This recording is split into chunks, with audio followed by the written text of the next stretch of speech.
Digital Congo, la télévision numérique.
Au sommaire de ce journal, les sénateurs ont pris acte de la démission du professeur Modeste Bahati Lukwebo de son poste de deuxième vice-président de cette chambre haute du Parlement. C'était en sa présence lors d'une plénière intervenue ce samedi 21 mars 2026.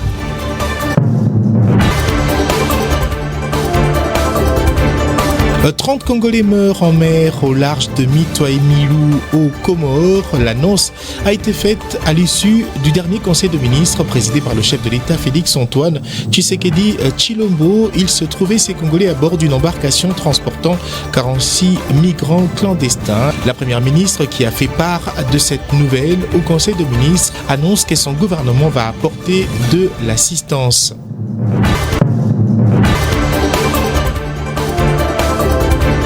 Et puis la survie des Okapi menacés par l'insécurité à Mambasa. Nous sommes là en province de l'Ituri. Le consortium pour la sauvegarde de l'environnement alerte sur une double crise sécuritaire et écologique dans le territoire de Mambasa. Sur place, des ONG dénoncent la présence des ADF et de leurs supplétifs dans la réserve de faune à Okapi, un site classé pourtant patrimoine mondial. C'est la grande édition du journal sur votre télévision. Bienvenue à toutes et tous. D'abord, au niveau du Parlement national, sachez qu'il y a eu plénière à la Chambre haute du Parlement ce samedi 21 mars 2026, plénière au cours de laquelle les sénateurs ont pris acte de la démission du professeur Modeste Bahati Lukwebo de son poste de deuxième vice-président de cette chambre haute du Parlement. C'était en présence de Modeste Bahati Lukwebo en personne, lui qui a repris à l'occasion son siège au sein de l'Assemblée plénière après 18 mois de service comme membre de bureau. La décision des sénateurs est intervenue après la présentation du rapport de la commission spéciale mise en place pour examiner la pétition visant la déchéance du président et autorité morale de l'Alliance des forces démocratiques du Congo, AFDC. Dans son document, la commission explique que la démission a rendu sans objet la poursuite de l'examen de la pétition initiée par le sénateur Dani Kabongo. Le rapport corrige par ailleurs le nombre de signataires de la pétition. Contrairement aux 83 signatures annoncées par le sénateur Dani Kabongo, la commission affirme que 71 sénateurs ont effectivement signé le document. La pétition visant la déchéance pour incompétence de Bahati Lukwebo avait été introduite le 16 mars à l'ouverture de la session parlementaire. La commission spéciale avait été instituée 2 jours plus tard avant que sa démission ne mette fin à la procédure. Et puis, eux, ils voulaient se rendre en Europe. 30 Congolais au total sont décédés en mer au large de Mitwa-Emilou. Nous sommes là aux Comores. Ils se trouvaient à bord d'une embarcation de fortune transportant 46 migrants clandestins. La première ministre qui a parlé de cette affaire dans sa communication lors du dernier conseil de ministres a annoncé que son gouvernement est prêt à intervenir pour assister les victimes ou leurs familles. Les Congolais sont donc invités pour ce faire à ne pas entreprendre des voyages clandestins vers l'Occident. Le porte-parole du gouvernement Patrick Mouyaya est revenu sur ce sujet lors du compte-rendu du dernier Conseil de ministres. Je propose de l'écouter. La Première ministre a terminé son intervention avec la triste nouvelle de la tragédie en mer impliquant nos compatriotes. En effet, après avoir été saisie par le ministère des Affaires étrangères et de la coopération internationale chargée du monde arabe, de la diaspora, de la francophonie et de l'intégration africaine de l'Union du Comore, lui a informé de la survenance en date du 18 mars 2026 d'une tragédie en mer impliquant une embarcation transportant 46 immigrants illégaux, parmi lesquels se trouvent malheureusement 30 de nos compatriotes. Aux dernières nouvelles, les enquêtes se poursuivent sur place pour tirer au clair la situation des ressortissants congolais en vue de leur apporter une assistance nécessaire. Elle a rassuré que le gouvernement reste particulièrement attentif au développement de cette situation. Le vice-premier ministre, ministre de l'Intérieur, a été, à travers la Direction générale de migration, ainsi que le ministre délégué, près le ministre des Affaires étrangères en charge de la francophonie et de la diaspora congolaise, de sensibiliser nos compatriotes quant au risque à s'engager dans l'aventure d'un voyage clandestin en Occident. Et puis sachez que la ville de Matadi dans le Congo central a abrité 2 jours des journées portes ouvertes à l'initiative de l'Agence nationale pour la promotion des investissements ANAPI. Et à cette occasion, la Banque centrale du Congo, BCC, a mis pour se faire en lumière sa contribution déterminante à l'amélioration du climat des affaires et au renforcement de la confiance dans l'économie congolaise.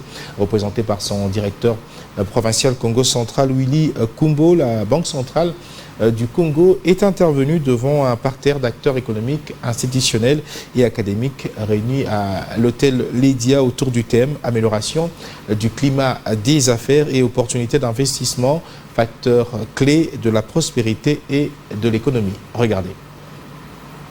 Dans une communication axée sous le thème de la lutte contre le blanchiment de capitaux et le financement du terrorisme à l'assainissement de l'environnement des affaires en République démocratique du Congo, enjeux et perspectives de l'instruction numéro 15 de la Banque centrale du Congo. La Banque centrale a rappelé le rôle structurant de la régulation financière dans la consolidation d'un environnement économique sain et attractif. À cette occasion, au cœur de cette intervention, un message fort. La confiance constitue le socle du développement des affaires au-delà de la stabilité macro-financière, une économie dans laquelle les paiements sont sûrs, rapides et interopérables et une économie plus attractive pour les investissements, a souligné Willy Kumbu, directeur provincial Congo central à la Banque centrale du Congo à l'occasion des journées portes ouvertes organisées les 17 et 18 mars 2026 à Matadi par l'Agence nationale pour la promotion des investissements ANAPI. En effet, plus loin, il a expliqué qu'à travers l'instruction numéro 15, la Banque centrale du Congo renforce les exigences en matière de vigilance, de transparence et de traçabilité des opérations financières. Cette disposition contribue à sécuriser la place financière congolaise, à lutter efficacement contre les flux illicites et à améliorer la crédibilité du pays auprès des partenaires et investisseurs internationaux.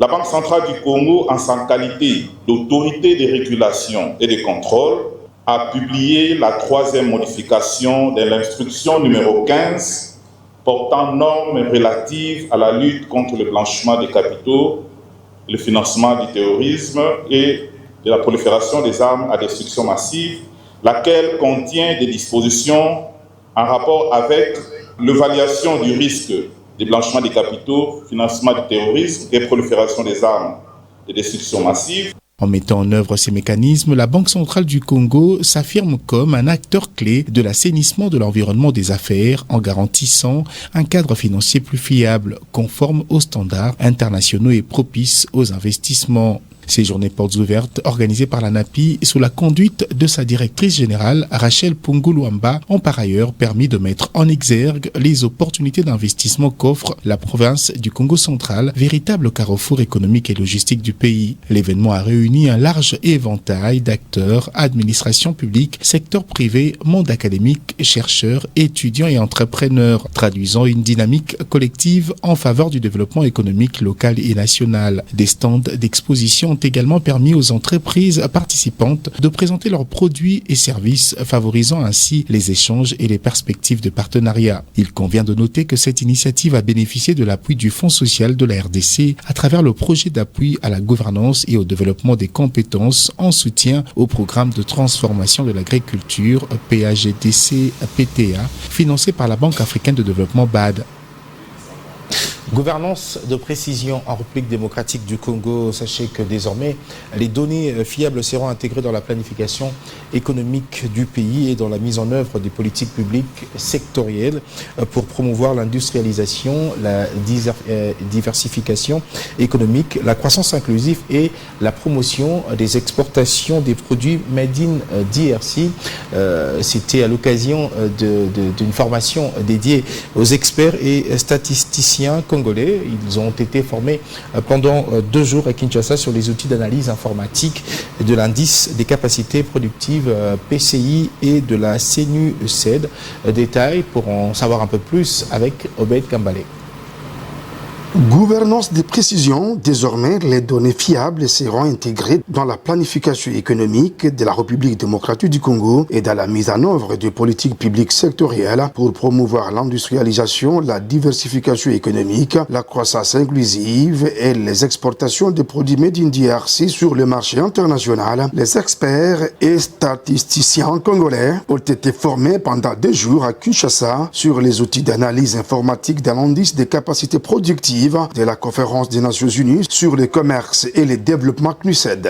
Ces experts et statisticiens venus de la direction des études de planification DEP au niveau de l'administration des différents ministères, du service des statistiques de la Banque centrale du Congo, BCC, et de l'Institut national de la statistique, INES, outillés sur le système international des statistiques, sont désormais en mesure de calculer et d'interpréter l'indice de capacité productive de la RDC, car des exercices pratiques ont été au centre de cette formation technique spécialisée, a fait entendre Rachid Dibouya, économiste, branche capacité productive et du développement durable à la division Afrique de la CNU-CED. Le gouvernement congolais, par l'entremise du ministre du Commerce extérieur, Julien Paluku Kaungia, salue cet accompagnement de la CNU-CED et parle d'une étape déterminante et franchie, car la trajectoire est donc tracée pour élever les défis de l'industrialisation, de la diversification économique et de la promotion des exportations des produits congolais, cap vers les diagnostics attendus pour juillet 2026, a indiqué le secrétaire général du commerce extérieur Eugène Mangamanga.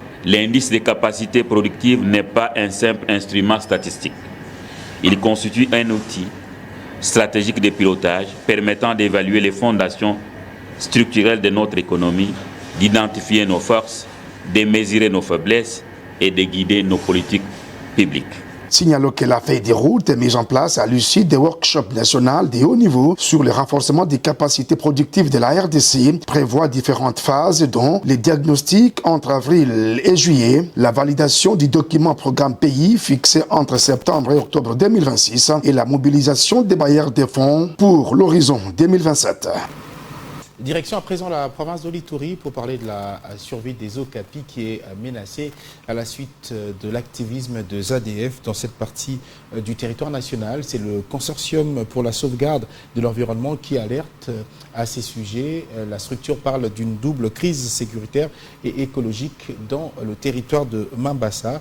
L'ONG dénonce donc la présence des ZADF et de leurs supplétifs dans la réserve de faune à Okapi, un site classé pourtant patrimoine mondial. Dieudonné Lossa, qui en est le coordonnateur, a été joint pour ce faire par Vérité Johnson. L'ONG COSAE recommande à l'UNESCO et communauté internationale d'exercer une forte pression sur les ADF et ses supplétifs afin de quitter urgemment et sans condition la réserve de faune à Okapi comme fait autrefois contre l'AFC MV3 pour quitter Uvira, de mettre en place une coalition de forces armées contre les ADF Nalu et ses supplétifs qui détruisent précisément ce patrimoine mondial. Au gouvernement de la République démocratique du Congo de faire une priorité la question sécurité de l'Ituri à l'instar du Nord et Sud Kivu qui remettent à cause l'autorité de l'État. Mais de mener une action coordonnée de grande envergure contre les ADF Nalu et ses supplétifs à territoire d'Irumu et de Mambasa, ainsi que contre toutes les autres forces négatives de la province de l'Ituri. D'apporter sans plus tarder assistance holistique à la population sinistrée de Mambasa, ainsi que toute la province qui ne savent plus à quel se vouer. À la population de l'Ituri d'être vigilante.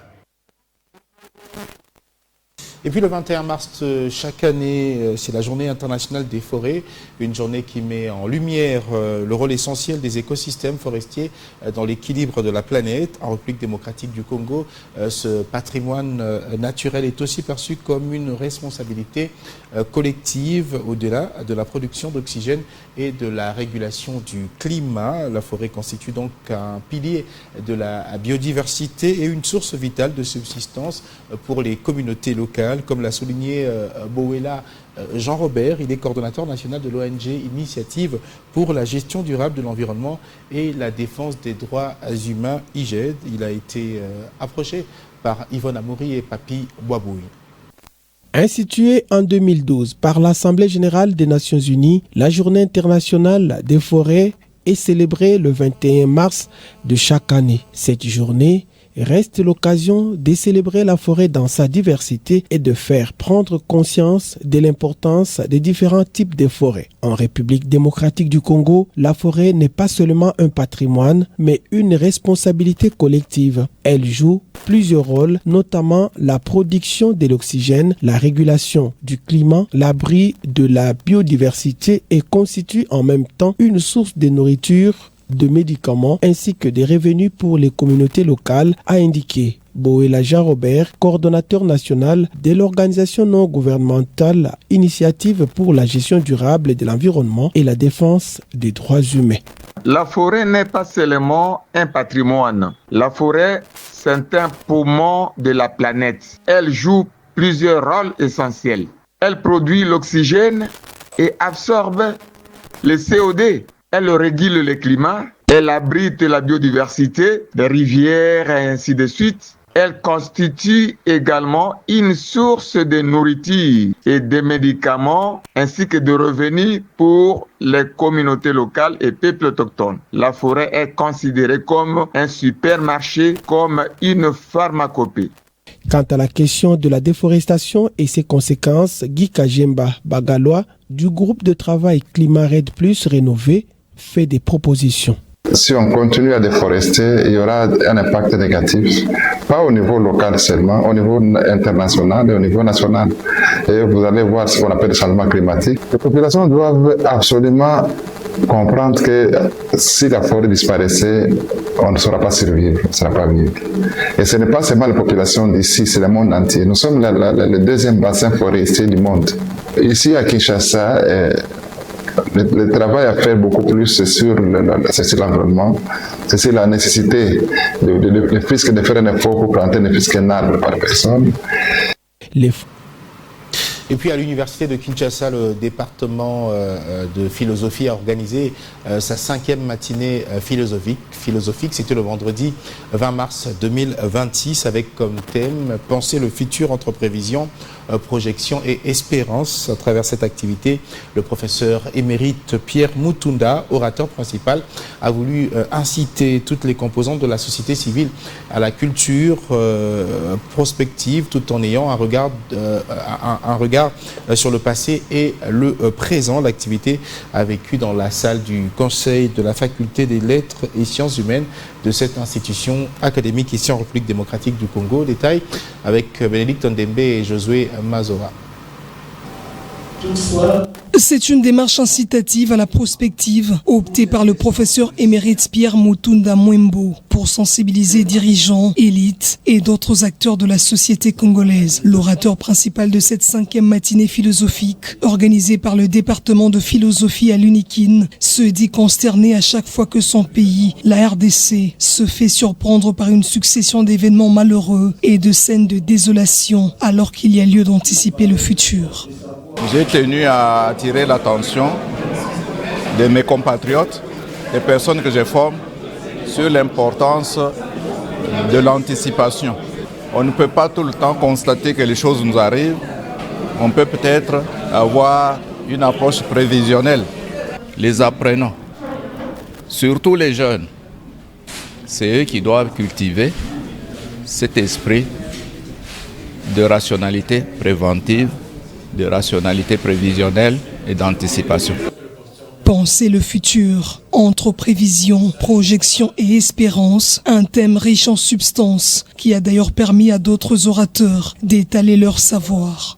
D'abord, le professeur ordinaire Jean-Christ Kinanga, qui a exposé sur la logique du futur entre espérance et responsabilité, suivi de son collègue Alexis Mpoyi, qui a planché sur la pensée et l'espérance sociale face aux défis vitaux. Ancien secrétaire général académique et l'un des orateurs de ce 5e rendez-vous philosophique, le professeur émérite Bertin Makolo est revenu sur ce que prônait Monseigneur Tarcisse Tshibangou en tant que pionnier de la prospective en RDC, avec un regard axé sur les 3 composantes, à savoir le passé, le présent et le futur. Il en appelle à une prise de conscience collective.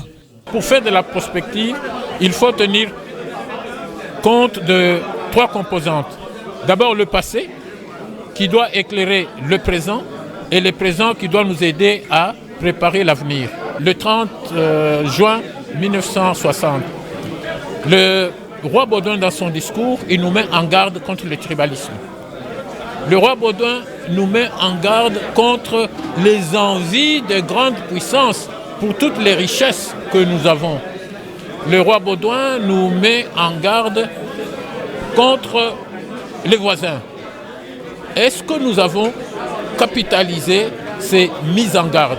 Ce sont des éléments de notre passé que nous devrions intégrer dans notre politique pour préparer l'avenir.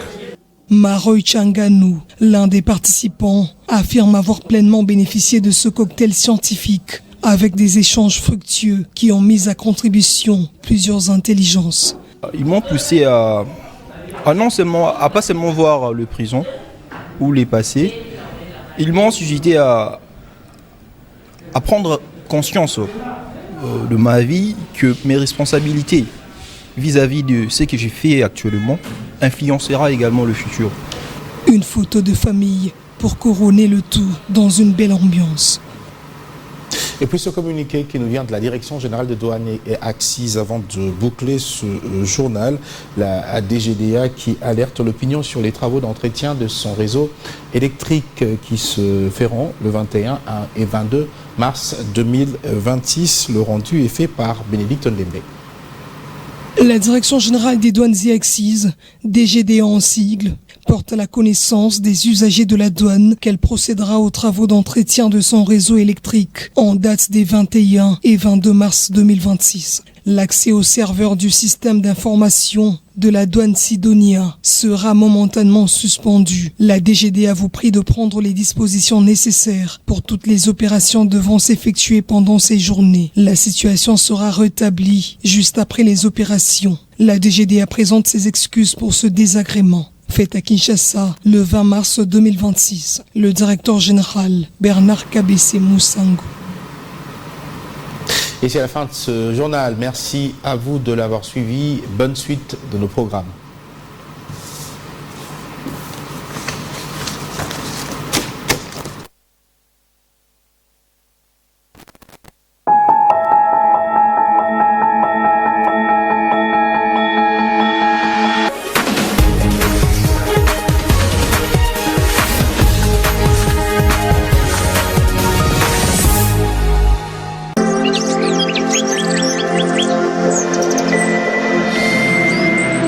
Digital Congo, la télévision numérique.